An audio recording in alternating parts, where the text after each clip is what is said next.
Over the past year or so, you and I have been witness to a whirlwind of new introductions which has completely changed the landscape in the EV world.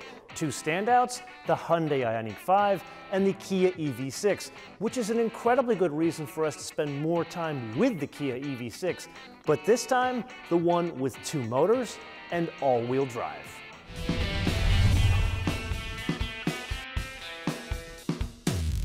The Kia EV6 that you and I have already driven was A, red, and B, two-wheel drive. In the EV6 world, that translates to rear-wheel drive. So how is this different aside from the flash matte gray paint? Well, it has an electric motor in the front, which would lead one to believe that it's all-wheel drive all the time. That is not exactly the case. There is a control system that decouples the torque to the front wheels in most driving situations. There are two applications where it does send torque to the front wheels: in bad weather and under hard acceleration. So how does that impact the output? 239 kilowatts or 320 horsepower and 446 pound-feet of torque. Then there's the battery. If you remember, there's a light model that has a small battery. We're not going to focus on that in this episode. Then there's this one and the one we've already driven. You sit basically on top of a queen-size mattress in the form of a 77.4 kilowatt-hour battery. The US government calls the range for that 274 miles. That's a bit less than the rear-wheel drive.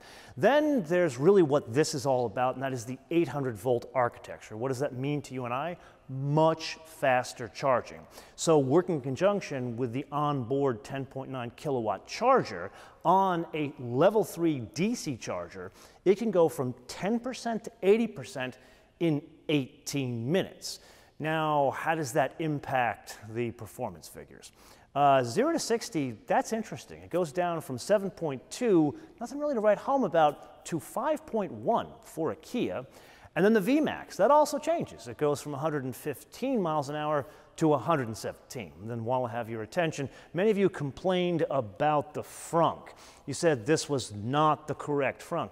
Well, in the US, it's the same whether it's rear-wheel drive or all-wheel drive, meaning it's not very big. The most you're going to put in there is whatever people eat that drive EVs. Tofu burgers? Why, yes, this is heavier than the two-wheel drive EV6 we drove up in Northern California. 4,661 pounds, or depending on express weights and measures, 2,114 kilograms. How much heavier? Well, it's about 500 pounds heavier than a two-wheel drive basic EV6. And then the obvious question, how does it compare to an all-wheel drive Ioniq 5? This is 1 pound lighter with that sport mode.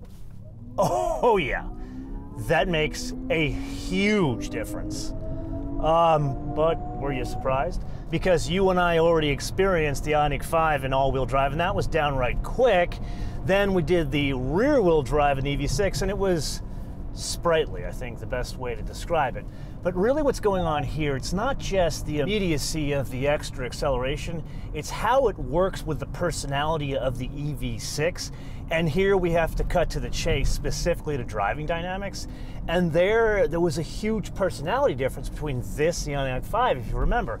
The Ioniq 5, it's great, but that is, at least the mission of it, is to be more of a luxury car, the way they tuned the driving dynamics.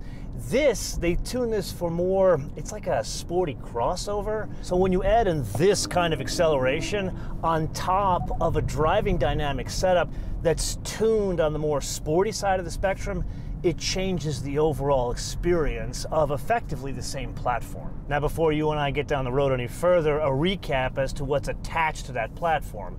It's McPherson struts up front, multi-link in the rear. The brakes, they're not exactly huge, 12.8-inch diameter rotors all the way around. The big thing that's noticeable here about the brakes, even in the Kia, it's not an on-off switch. It's got the pedal feel of a real car, not to quite the level of, say, a Stinger GT, but at least it doesn't feel like an electric car. Overall, the composure here is better than the Ioniq 5, but this, it's trying to do something different. If I'm reading the tea leaves correctly, the way they set up the dynamics of this car and the acceleration and the all-wheel drive, it's trying to be more like an Audi than, say, the Ioniq 5 trying to be like a Lexus.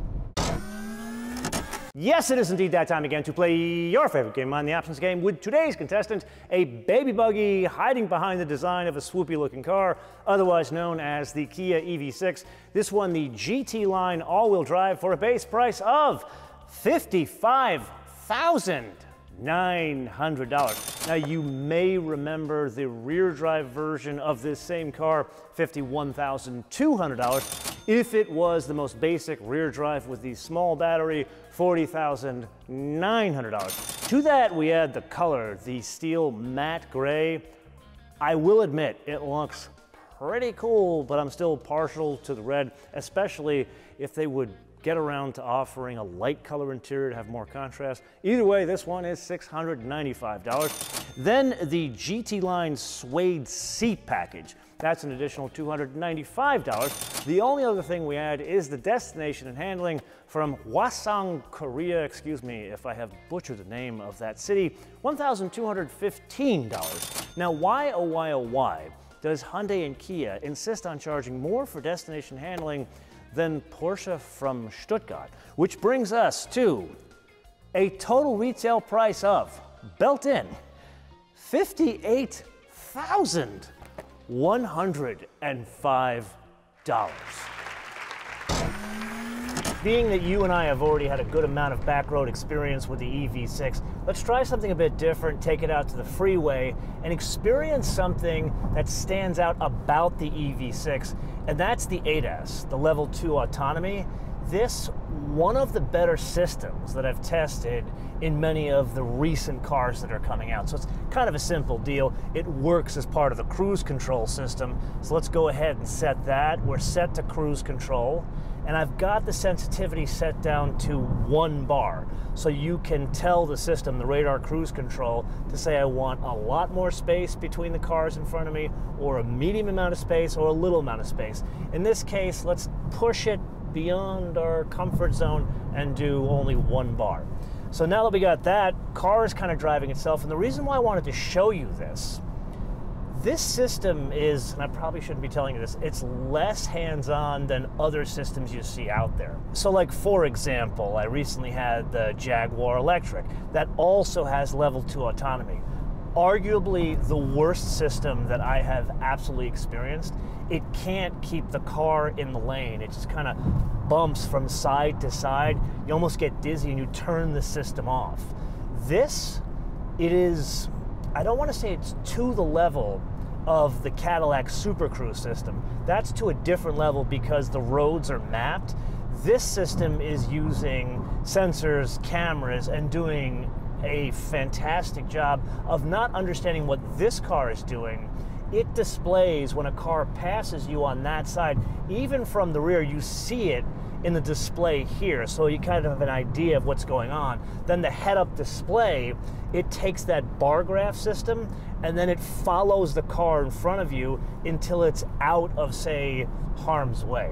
Unusually good system. I'm assuming the Hyundai's got the same system. I haven't tested it there. So this is where it really adds to the whole experience of you are driving the future and not just propulsion systems. But then we have to press on to some other items that are not necessarily all great news. Tactile Feel, if you remember, I was shocked when we drove the EV6 at first. That car, I expected a very high quality interior because the Ioniq 5, it felt like a Lexus on the inside, or at least a Genesis. You got in that EV6, and granted, it wasn't the cheapo model, it wasn't this one, it didn't feel right on the inside. And that car was, what, $52,000? And it had this cheap plastic on the top of the doors and the top of the dash. Now, granted, this one is the most murdered out EV6 that one can have, so it's a bit better on the top of the door panels and the top of the dash, but there's still some unexcusable tactile feel bits. Like lower in the door panels, it's still that hard, gross plastic. And then something I noticed now that I've spent more time in the car, fantastic tactile feel of the headliner, but then look at the A-pillar. It's this crappy, chintzy plastic that's the same as the lower door panel. This, we learned in the options game, what is it, a $58,000 car? That is absolutely unacceptable. Then let's you and I shift gears to some personal preference items. You look at this, it's a bit more swoopy looking, it's more organic looking. With a Hyundai, it's more of a box. And as such, the daylight opening, basically where the passengers are, it's got more space. Not so much more headroom or more hip room, that kind of stuff. It's the feel, it's the aura of the inside. You've got this very raked A-pillar, so you're thinking to yourself, okay, well, it's gonna be a high roof, but in reality, your head is closer to the top of the A-pillar because it's a more raked angle than the Ioniq 5. So this is like a personal preference thing. Where the Ioniq 5 feels a bit more comfortable on the inside, this feels a bit more intimate. All of that aside, it is a good place to be.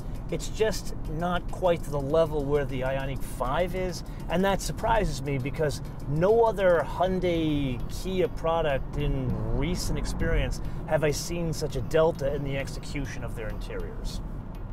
So let's cut to the chase, shall we? This and the Ioniq 5, positively the best EVs on the market, full stop. Now, I have been very clear that I personally prefer the design of the Hyundai to this, but I would argue design is a very personal preference, which brings us to the money. And there, like the Hyundai, I feel these are $5,000 too expensive. In this case, at 60 grand, about 10 grand too expensive.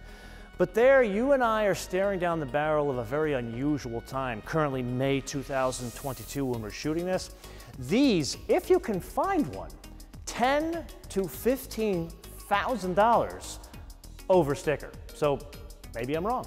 And this is the point where we go to the wish list, and they're a glaring omission. Adjustable dampers, especially on a $60,000 car, absolutely needs the adjustable dampers to kind of clean up the way the thing drives, especially something that's almost 5,000 pounds. But there, if I'm reading the tea leaves correctly, it's gonna be fixed because Hyundai has already confirmed that they're gonna do an N version of their Ioniq 5, which means there's probably gonna be a GT version of this that will have the adjustable dampers. But this is one man's opinion, and this is where I turn the episode around to you to opine in the comments below or via our social media, MotoManTV, all word, MotoManTV, all word, Facebook, Twitter, and Instagram. And with that, a little bit behind the scenes, when I flew back from Palm Springs where we're shooting the Sportage Hybrid, I literally jumped into this. And yes, this is magnificent. But that hybrid Sportage at a base price of $27,000 looks like a screaming bargain in comparison. Until I see you in the next episode. Bis später.